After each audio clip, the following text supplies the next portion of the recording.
Well guys, Josué back again with another video on HearmeRaw, and today I want to talk about our emotions, right?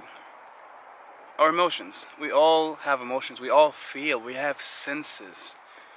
We have this intuition, this gut, this other brain that feels its way through life. The heart feels its way through life, and love is the most powerful thing on this planet. Love is what we are. Love is who we are. Love is what we are made of. When you go into nature, as you can see, nature, what's the primary color you see in nature? Green. The heart chakra. Love.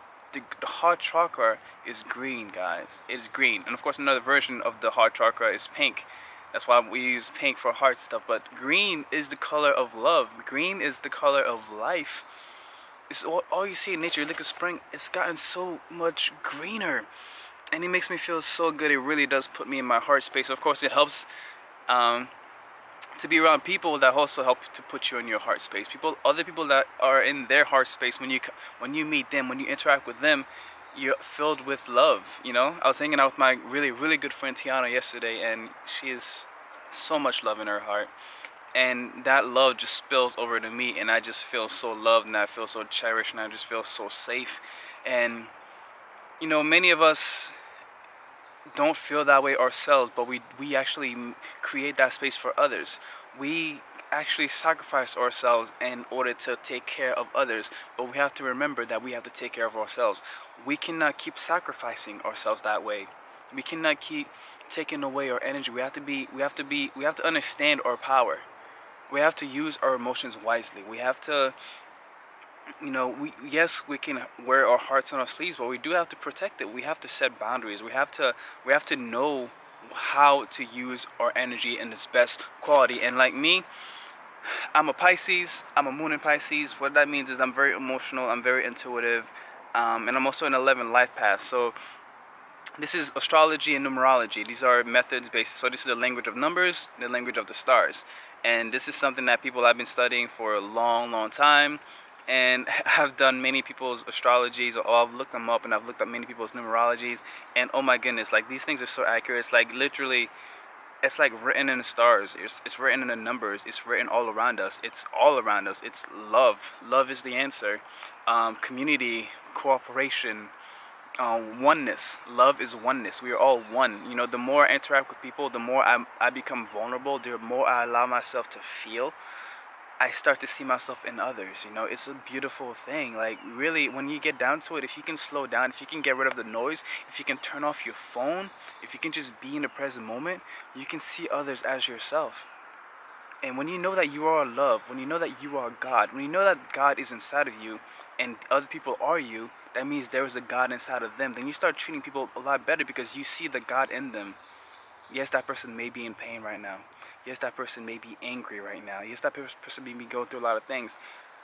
But there is a God in them. There's a God in them, and that the lessons that they're learning are the right lessons. They're where they are for a reason, and you have to trust them. But you do your best, and what you can do is not to swoop in and save them, but it's to be the light. It's to inspire them. It's to show them the way.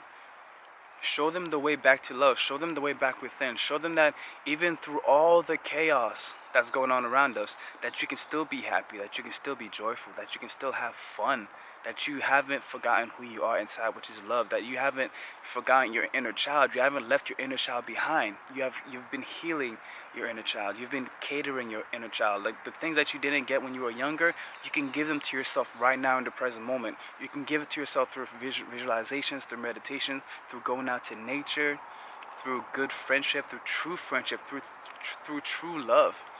You can give it to yourself. You got to fill up your glass. Fill up your glass. This is a message for all the empaths out there. You know, we are all empaths. We all feel. It's just that we tend to block our energy. We tend to block our emotions. And many of us block our emotions because when we're younger, the world just doesn't make sense. The world seems so cruel. We come in here, little kids, filled with love, and we just want to love everybody. We want to have fun, right? But yet everyone around us is not really doing that. And then they pass on their fear onto us. You know, they tell us the world is not this way. We see the world as one. We see everything together. We see the connection, and we just want to love it all. We just want to explore it all. But then they put all these roadblocks in front of us. Roadblock after roadblock after roadblock after roadblock after roadblock. These are all fears, opinions, thoughts, all these things. Like we're like sponges, and we take it all in. So by the time that we're older, we have all these blockages inside of us. Like we can't even walk straight because there's blockages everywhere. It's like boom, boom, boom, boom, boom. Limits. You know what that does to the soul? That destroys the soul. That confines the soul.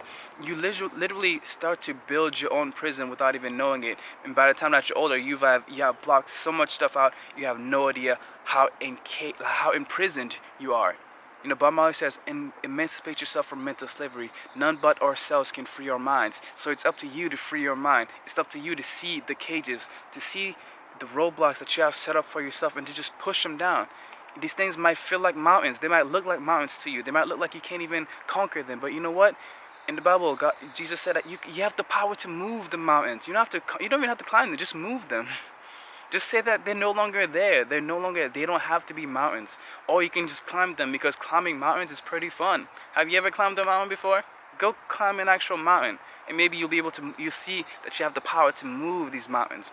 Because when you climb a mountain, when you get to the top of the mountain and you're looking out and you're seeing all the trees, you're seeing all the space, you're seeing all the water, you're feeling that breeze, you're smelling that pine or whatever scent you're smelling there, or you know, all that stuff. When you're up there, it's infinite, it's abundant. It's not like the city where it's just like it's squares and circles and it's just closed shapes. No, it's endless, it's infinite. There's no limit to it. It's not being bounded, it's not being controlled. It's wild and free. And inside we are wild and free. We want to be wild and free. And when you are in nature, you get that sense, you see that abundance. You're not limited. You can run around, you can jump, you can climb, you know, you can scream, you can just kind of do whatever, and nature will take care of you.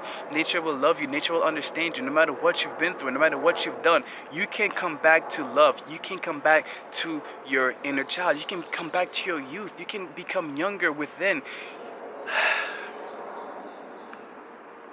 You're never too far gone. Whatever you may think about yourself, you're